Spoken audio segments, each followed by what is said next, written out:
What's up, family? Trail here, and today we have a huge announcement. Congress has passed the huge spending bill that ultimately averts a government shutdown. This is going to cost the American taxpayers around $1.7 trillion.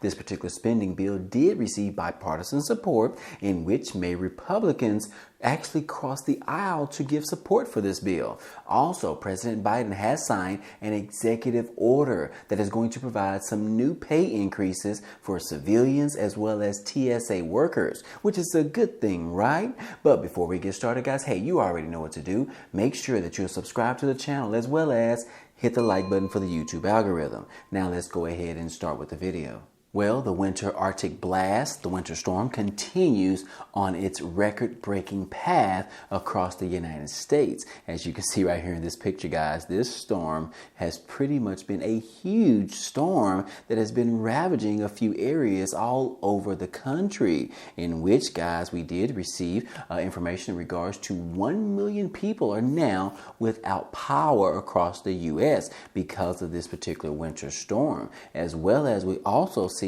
headlines such as this one, in which at least 9 people are dead as the massive winter storm leaves more than 1 million people without power and bitter cold across majority of the United States. If you zoom into this picture right here, guys, you can see that some areas are pretty much having temperatures of around -9 and -11 degrees, in which the wind chill is hitting at around -37 degrees. So yes, guys, this massive winter storm continues to batter the United States on Friday with these frigid temperatures, high winds, as well as heavy snow in some areas, leaving at least 9 people dead, knocking out power to over more than 1 million customers and wrecking holiday plans because obviously flights have been delayed. But anyways, guys, hopefully we only have to deal with this about another 24 hours before the weather actually breaks above the freezing temperatures. And guys, yes, guys, definitely you want to stay warm out there. And I appreciate all you guys putting in the comment section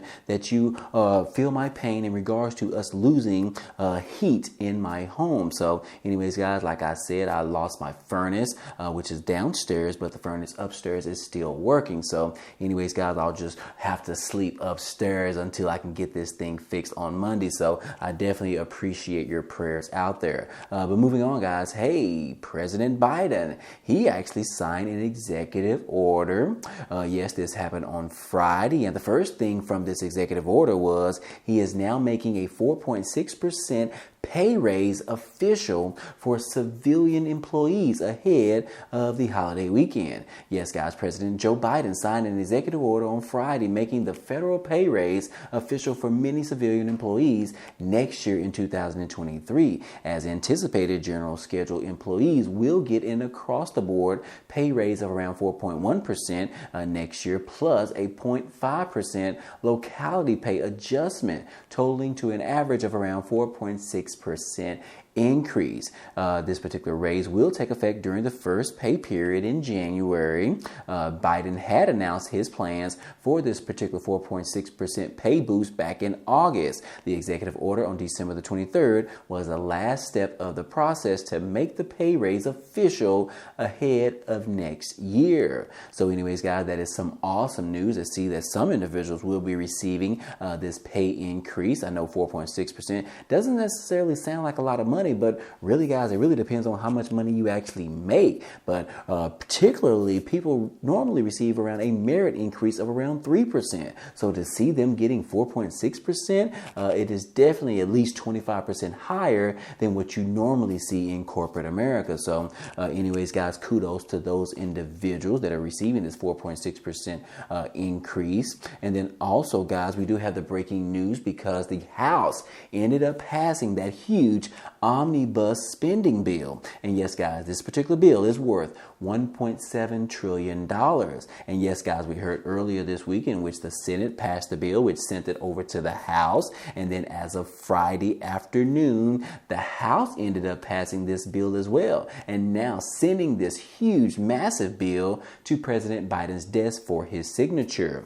And yes, guys, like I said, this bill is $1.7 trillion that the American taxpayers are going to have to pay for ultimately. But anyways, guys, the House passed a nearly $1.7 trillion long-term government spending bill, 225 to 201 on Friday, ahead of the looming deadline, which was happening on Friday night at midnight. This particular legislation will fund the government through next year in September, preventing the new Congress from being thrust into yet another spending fight when Republicans take control of the House in January. Now, the bill's passage close to the holidays forces lawmakers with districts across the country to contend with a sprawling winter storm if they want to make it home for Christmas. We all want to make it home for Christmas, right? Which is probably why they were able to pass such a massive spending bill. They wanted to be with their families, right? But anyways, guys, the American people are going to suffer from this ultimately. And yes, guys, I hate to break the news to you, but this large omnibus spending bill does not include a fourth stimulus check. It does not include an extended child tax credit as well. We were hoping to see that in this spending bill, but yeah, obviously they did not include it at all, guys. So yes, nothing for the American people directly in regards to what we've seen during the pandemic season, but hopefully, guys, this does lead us towards the right direction in which Americans are maybe be able to receive a fourth stimulus check sometime next year. Hopefully, guys, we'll just continue to keep our fingers crossed. But so far, the discussions around it are still looking as them being slim. But anyways, guys, that is just me having a little bit of hope out there, especially after them passing this $1.7 trillion bill, which is going to send millions of dollars to other countries, which a lot of Americans are wondering why we are not spending that money in our own country. But anyways, guys, that is just another topic that we will have later. But anyways, guys, moving on, Christmas. Yes. In regards to the omnibus bill that was just passed by the House. And obviously, we still need for President Biden to sign this, which he probably did sign it before the deadline on Friday night. So anyways, at the time of making this video, he has not signed this particular bill. But like I said, the deadline is Friday night. But anyways, guys, also included in the omnibus bill, it does include a provision that is going to give our TSA employees a pay raise as well.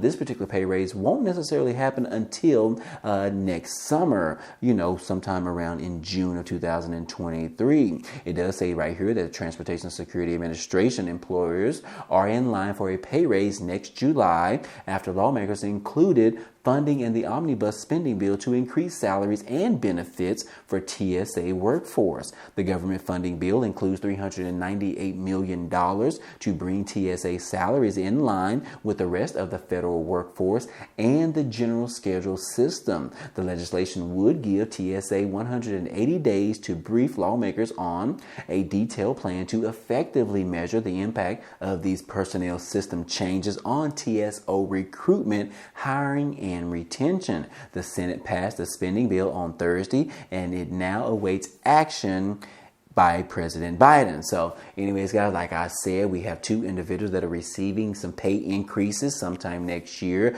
Civilian employees will be receiving that in January, and then TSA workforce will be receiving that sometime in July. But anyways, guys, that is just some awesome news that is coming from the omnibus bill as well as President Biden's executive order. So hopefully we will see more like this coming very soon for other people as well. Can the American people get a pay raise too? Let's go ahead and raise the minimum wage. Do you guys agree with me on this? Comment down below and let me know, guys. But anyways, guys, if you don't necessarily feel that TSA does deserve a increase in their pay, let me tell you about this little story right here, guys, because there have been record numbers in regards to the people that try to go to the U.S. airports with guns. And yes, guys, record number of guns have actually been seized at the United States airports across the country. Yes, guys, this is at the TSA checkpoint, which you question whether or not TSA employees actually deserve to have a pay increase. Well, after reading this story, guys, you will actually agree with this. It says that more than 88% of those guns were actually loaded. And because of TSA, those individuals were not able to get on their flights, which could raise a huge threat to the United States as well as civilians out there. But anyways, guys, in regards to the numbers of guns, it says it right here that airport travelers were caught with a record number of guns at security checkpoints in the year 2022, and most of the guns were actually loaded, according to TSA. And as of December the 16th, TSA confiscated 6,301 firearms at its security checkpoints. That is 329 more than the previous record that was set last year in 2021. And more than 88% of those 6,300 guns were actually loaded. So yes, guys, yes, me myself, I like to fly to different places, me and my family, and I definitely love the way the TSA continues to, keep us protected, right? I mean, confiscating 6,300 guns. I mean, just think, guys, if those individuals were able to get on the plane with their guns loaded in their carry-on bags. Anyways, guys, this is definitely some good information to hear, and I definitely support them receiving the pay increases for these TSA individuals. So anyways, guys, last but not least, in regards to that omnibus bill worth $1.7 trillion, this information just came out right here, guys, that actually 9 House Republicans actually crossed the aisle to support the vote on the omnibus bill to pass it to avert a government shutdown. Now, this is significant because majority of the Democrats are trying to get this bill passed, and majority of the Democrats are actually wanting to see a large amount of funding for the government, which is going to add to the U.S. deficit, which typically Republicans are not in support of raising the deficit unless it's in regards to providing tax cuts, right? But anyways, 9 House Republicans actually crossed over the aisle to join in the vote to support this particular bill or this funding bill. But anyways, guys, that is just some information. But shockingly enough, there was actually one Democrat that did not support this bill at all. And that is Representative AOC. Alexandria Ocasio-Cortez was the lone Democrat in Congress to oppose of this $1.7 trillion federal spending bill, which is very shocking because typically majority of the Democrats are really supporting providing more money for the government to run on, as well as to control the American people, as well as to cause more American taxpayers to actually foot the bill. So anyways, guys, this is just shocking to see right here. And it does say that AOC said that she could not support legislation that significantly increased funding for ICE and DHS. The bill easily passed the House. Biden has promised to sign it into law as soon as possible. Now, Representative AOC of New York on Friday became the lone Democrat in Congress to oppose of this huge spending bill that otherwise largely passed along party lines. Now, AOC said that she opposed the legislation because it included dramatic increases in surveillance, border patrol forces, and materialized spending after years of deeply disturbing conduct. She said in a statement that, look, I campaigned on a promise to my constituents to oppose additional expansion and funding for ICE and DHS, particularly in the absence of long overdue immigration reform. According to AOC, she said in a statement,